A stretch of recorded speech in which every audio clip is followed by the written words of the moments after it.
Então vamos lá. A insuficiência hepática aguda começa definindo, obviamente, um dano hepático agudo,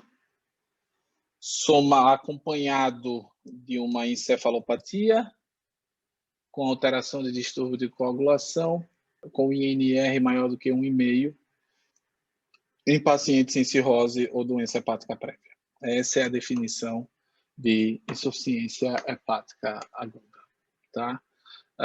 Alguns sinônimos, também pode ser chamado de falência hepática fulminante, falência hepática aguda, necrose hepática aguda, necrose hepática fulminante ou hepatite fulminante. Mas vamos falar um pouquinho dela, porque a etiologia é um pouco indefinida. Na verdade, se a gente parar para discutir aqui, perdão, se a gente parar para voltar, dano hepático agudo é completamente geral, sem definição, sem precisão, né? Encefalopatia e INR. Então, o que a gente está definindo como insuficiência hepática aguda é uma síndrome de insuficiência hepática aguda. E a etiologia indefinida. Ocorre geralmente 15% dos doentes adultos, 50% dos doentes é indefinida em 15% dos adultos, perdão, e 50% das crianças. Ocorre recuperação espontânea em 45% dos casos. Evolução para transplante hepático, 25%, então é alto. A mortalidade sem transplante é algo em torno de 30%. E o prognóstico depende muito da etiologia envolvida. Para aqueles doentes que têm como causa paracetamol, intoxicação por paracetamol, hepatite A, isquemia, o prognóstico é extremamente favorável, com 60% apresentando recuperação espontânea. O problema são os outros, naqueles doentes que ocorrem em reações idiosincráticas, como os doentes que fazem uso de TARV, por exemplo, que nada tem a ver com dose da medicação, mas que podem ser secundárias apenas à utilização da medicação. Aqueles doentes que têm hepatite B, por exemplo, e outras causas indeterminadas, que apenas 25% têm recuperação espontânea e, portanto, fazendo disso um prognóstico desfavorável. De maneira didática, a gente tem a definição da insuficiência hepática, aquilo em que é hiperagudo, agudo e subagudo. Isso não muda muito a nossa vida. O que é importante é saber o que é insuficiência hepática crônica e o que é insuficiência hepática aguda, porque o ponto de corte é exatamente de 26 semanas. Tá? Então, vamos falar um pouquinho de causas. Como a gente viu, etiologia é bastante indefinida, ampla. A gente pode ter intoxicação por paracetamol, reações idiosincráticas a drogas, hepatites, sejam elas virais, alcoólica, autoimune, doença de Wilson, hepatopatia isquêmica, Budd-Chiari, nada mais é do que obstrução venosa e dificuldades de retorno do fluxo sanguíneo venoso hepático. A doença veno-oclusiva intrahepática, que não é Budd-Chiari, obviamente. Esteatose hepática, HELP, infiltrações neoplásicas, sepse, síndrome hemofagocítica. As hepatites virais que cursam com insuficiência hepática aguda, vírus A praticamente impossível, né? Um curso extremamente favorável, uma doença autolimitada. Vírus B tem uma incidência baixa, mas quando associado e co-infecção com vírus C é importante. Vírus E de 15% a 25% de mortalidade em gestantes, mas não tão comum no Brasil assim. Herpes vírus, varicela zoster, que são todos herpes vírus, no caso, né? CMV, Epstein-Barr, enfim. Vamos falar um pouquinho sobre paracetamol. Principal causa de insuficiência hepática aguda por droga nos Estados Unidos. É uma hepatotoxicidade que ocorre com doses maiores do que 4 gramas dia, se fígado normal, e pode ocorrer com menos se o paciente for um doente hepatopata crônico. Associações medicamentosas podem existir e corroborar, por exemplo, na diminuição do tempo de meia-vida do paracetamol, fazendo que ele passe mais tempo dentro do organismo e até mesmo tentativa de suicídio, né? Dentre as drogas que podem fazer reações idiosincrásicas, ou seja, aquelas que não dependem da dose, a gente tem o abacavi, o próprio paracetamol, o álcool, halopurinol, amiodarona, moxa, aspirina, droga antiepilética, cipro, cocaína, dapsona, itraconazol, isoniazida, mas sim Herbalife também, que pode fazer reação idiosincrásica independentemente da dose, tá? Antidepressivos, rifampicina, pirazinamida e estatinas. Isquemia hepática, por exemplo, que é o que ocorre, né? A secundária, por exemplo, a hipotensão, a uma insuficiência cardíaca com má perfusão hepática, ao uso de drogas, a sepse, a fenômenos trombóticos, a urticária, como eu falei, uma obstrução do fluxo venoso hepático, desde que não seja causada por doença cardíaca, pericárdica ou obstrução sinusoidal, que é a doença veno-oclusiva com síndrome de obstrução sinusoidal hepática embaixo. O quadro clínico, cara, é assim, fadiga, letargia, anorexia, náuseas e vômitos, então a história tem que ser muito bem colhida, dor em hipocôndrio direito, pouco de prurido, icterícia concomitante, o prurido secundário à icterícia e a ascite, tá? Então, nada que direcione para algum diagnóstico específico, a história tem que ser muito bem colhida. Então, o tempo dos sintomas, uso de álcool, medicações, suplementos, dietéticos, drogas ilícitas, se tentou cometer suicídio, se tem epidemiologia para hepatites virais, se tem sorologia positiva para hepatite B, para hepatite C, comuns no Brasil, antecedentes de doença de Wilson na família, até porque no exame físico a gente vai ter edema, a gente vai ter alterações de pele com icterícia, equimose, a gente vai ter os anéis de Kaiser-Fleischer, como a gente vê aí na doença de Wilson, a gente vai ter visceromegalia, ascite e dor abdominal. A gente vai ter encefalopatia hepática de grau 1, que é aquela cujas alterações podem ser apenas comportamentais, um pouco de confusão, fala empastada e alteração do sono. Mas também flapping e letargia no grau 2, grau 3 com flapping e estupor, fala incoerente e até mesmo coma e ausência de flapping pela própria progressão aí do acometimento do sistema nervoso central, né? Mas o que dá para entender é que o manejo da encefalopatia hepática por causa intrinsecamente hepática leva também à hipertensão intracraniana, conforme a gente vê nas doenças neurológicas vasculares intracerebrais, por exemplo. A tríade de Cushing pode ocorrer, afinal de contas, isso é um conjunto de sintomas, né? Crise convulsiva, morte encefálica com perda de reflexos de tronco, claro.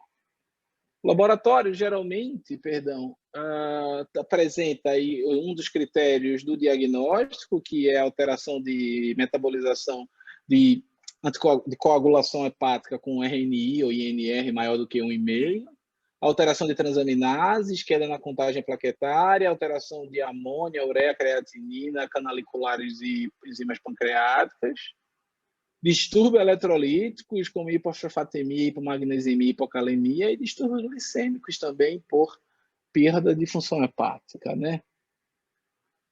É importante que a gente saiba perfil sorológico para hepatites A, B, C, D e E com citomegalovírus, herpes vírus, varicela, HIV, e podemos lançar mão de PCR para isso. Marcadores autoimunes, como FAN, LKM1 e antimúsculo liso são importantes. Ceruloplasmina é importante no metabolismo do cobre, como a gente falou nos sintomas anteriores. E até mesmo a necessidade de uma biópsia transjugular ou laparoscópica para elucidação diagnóstica. A gente pode lançar mão de exames de imagem para destrinchar a etiologia e perseguir o diagnóstico etiológico, ultrassom de abdômen com Doppler na pesquisa de doenças oclusivas, CT ou ressonância de abdômen, que pode nos ajudar a diagnosticar neoplasias, CT de crânio, por exemplo, que pode nos ajudar com a encefalopatia hepática e hipertensão intracraniana. Diagnóstico diferencial, né? Hepatite viral aguda, hepatite alcoólica aguda, a gente tem um dano hepático importante, agudo, sustentado, e na hepatite alcoólica, por exemplo, a gente pode ter ausência de encefalopatia, no caso. Medidas gerais como tratamento: monitorização, reduzir estímulo, exames seriados, uma vez ao dia, por exemplo, exames diários de bilirrubina, TGO e TGP, acompanhar a coagulação bem de perto, essas são as recomendações de guideline, né? E 4 vezes ao dia glicemia. Mas evitar corrigir coagulação desnecessariamente, sabe? Porque a gente pode ter problemas relacionados à hipertransfusão inadequada, né? De maneira geral ainda, o que a gente sempre vai procurar é estabilidade hemodinâmica. Então, nora e vaso sempre que possível, desde que tenha indicação da vasopressina já iniciar, mas nora sim sempre que possível. A gente pode lançar mão de fluidos endovenosos, sim, certamente, desde que utilizados de maneira coerente e responsável, sem balanços cumulativos importantes. Corticoides para caso de choque refratário, que habitualmente a gente tem deixado algo ali em torno de 0,25 a 0,3 de microgramas quilo por minuto de noradrenalina.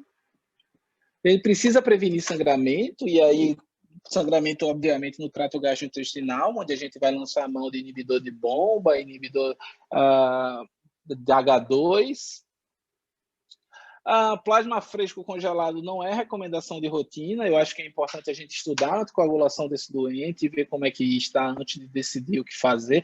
A gente, inclusive, pode lançar a mão de tromboelastograma para escolher o melhor fator de reposição. Fator de reposição, como nos casos de pacientes hemofílicos A ou B, o fator 7A recombinante, por exemplo. Sempre correr atrás de infecções concomitantes, tanto como busca ativa com rotina de culturas e raio-x, priorizando sempre os focos respiratório, urinário e sangue. Não há indicação de profilaxia com antibiótico, o benefício não parece ser muito definido, mas assim, se houver deterioração clínica, tratar empiricamente qualquer foco, sim, aí é outro cenário, né? A nutrição deve ser precoce, com o intuito de diminuir catabolismo e sangramento, e a gente deve evitar restrição proteica severa também, mantendo algo em torno ali de 60 gramas dia e até mesmo por sonda nasointeral, mas tendo cuidado da sonda na passagem, cuidado pela hipertensão intracraniana e a irritação, o reflexo nauseoso, então é importante ter esse tipo de cuidado. Pode lançar a mão de NPT ou NPP, por exemplo, para complementar a necessidade calórica desse doente. Cuidados, a gente tem que ter, com esse doente vai estar em encefalopatia, então a gente tem que ter cuidado com a utilização de medicações para a sedação desse doente, com o uso, tentando evitar ao máximo possível o uso de benzodiazepínicos e opioides, podendo lançar a mão do propofol e poupando de drogas hepatotóxicas e drogas nefrotóxicas, por exemplo. Falando de causa, se a intoxicação for por paracetamol, o que a gente pode fazer, geralmente? A gente pode tentar a N-acetilcisteína precoce, precoce significa até 8 horas da exposição. A gente pode indicar o tratamento para hepatite B, obviamente. No caso do Budd-Chiari, TIP, cirurgia, uso de anticoagulação ou trombólise. Herpes vírus, obviamente, tratar o herpes vírus, doença de Wilson plasmaférese, hepatite autoimune corticoide, enfim. Intoxicação por paracetamol, como a gente viu, a gente usa a N-acetilcisteína e um protocolo factível, é um protocolo da Gastroenterology de 2009, em que a gente tem um protocolo de 20 horas, com um ataque de 150 miligramas por quilo EV em 60 minutos, 12,5 miligramas por 4 horas, perdão, não saiu ali numa outra parte, eu acabei transicionando de Mac para Windows, então algumas coisas se perderam. 6,25 por 16 horas e até completar 20 horas aí, tá? Existe um protocolo também de 72 horas VO, nas doses que vocês estão vendo aí de 140 miligramas por quilo, seguido de 17 doses de 70 miligramas por quilo VO de cota em 4 horas, tá? Para causa indefinida, mandar N-acetilcisteína é bem questionável, duvidoso, conflituoso. Eu acho que para causa indefinida valem muito mais as medidas gerais e a prevenção de complicações. Tá? Complicações essas, distúrbios eletrolíticos, obviamente, encefalopatia hepática, o manejo de infecções e o manejo de sangramento, né? Encefalopatia hepática, como a gente sabe, lactulona, que pode ser controverso aí na insuficiência hepática aguda, mas a gente pode lançar a mão disso como ferramenta. A neomicina tem que ter somente o cuidado que a neomicina, para acelerar o trânsito gastrointestinal, ainda assim, ela é nefrotóxica e a gente precisa manejo de hipertensão intracraniana, tá? Por quê? Porque ocorre edema cerebral importante em 25 a 35% dos pacientes. E a gente tem que lançar a mão, assim, pode lançar a mão de todo o arsenal de monitorização multimodal para os doentes neurológicos, com monitorização de pique, saturação de bulbo jugular, coisa que é tão incomum já nos dias de hoje, certo? Mas isso está escrito, né? Então é um arsenal, tá? Tratamento de pique, conforme habitual mesmo, com pique menor do que 20, decúbito elevado, solução hipertônica, hiperventilar, na verdade, só no caso de refratariedade, perdão, ali pelo erro do milímetro de mercúrio, mas só no caso de refratariedade, utilização de barbitúricos para hipertensão intracraniana refratária, hipotermia quando indicado, para prevenção de lesão cerebral secundária também, transplante hepático em último caso, indometacina com resultados bastante questionáveis também. Crises convulsivas, a ideia é seguir com monitorização contínua, se possível. A gente pode lançar a mão do idantal mesmo na dose de 15 mg por quilo, 100 mg de 8 em 8. Lembrar sempre de monitorizar nível sérico de fenitoína. A gente pode lançar a mão de sedação para controle de crises. Então, a gente deixaria quieto aí a indicação de profilaxia, reservando caso a caso. No caso, a gente pode evoluir com insuficiência renal concomitante, de fisiopatologia desconhecida, mas que a ideia é estabilização hemodinâmica e evitar drogas nefrotóxicas e dialisar tão logo que possível. O prognóstico, recuperação espontânea em 45% dos casos e com daqueles transplantados, 25%. A mortalidade é alta sem transplante, em torno de 30% aí, tá? O prognóstico depende da etiologia. É favorável, como a gente mostrou, recuperação espontânea, e desfavorável naqueles doentes com reações idiosincrásicas, hepatite B e causas indeterminadas, certo? Da mesma forma, grau de encefalopatia, grau 1 a 2, 65 a 70%, grau 3, 40 a 50% e grau 4, menor do que 20%. Então, quanto maior o grau de encefalopatia, pior o prognóstico do paciente. O prognóstico também vai depender da causa da insuficiência hepática, da idade, pior nos mais velhos, da quantidade de distúrbio de coagulação, que vai nada mais nada menos referir distúrbio hepático, do nível de amônia também, que reflete distúrbio hepático. E de modelos prognósticos, a gente tem dois importantes aí, né? A gente tem o do King's College e a gente tem o MELD, com os seus critérios para cada score. Aí a questão do score propriamente dito. O MELD, que se utiliza de creatinina, bilirrubina e INR para prever mortalidade nos próximos 3 meses. Então, comparando um ou outro, os dois têm sensibilidade e especificidade muito semelhante, sensibilidade para MELD maior ou igual a 32, um pouco próximo ali do King's College com o índice utilizado.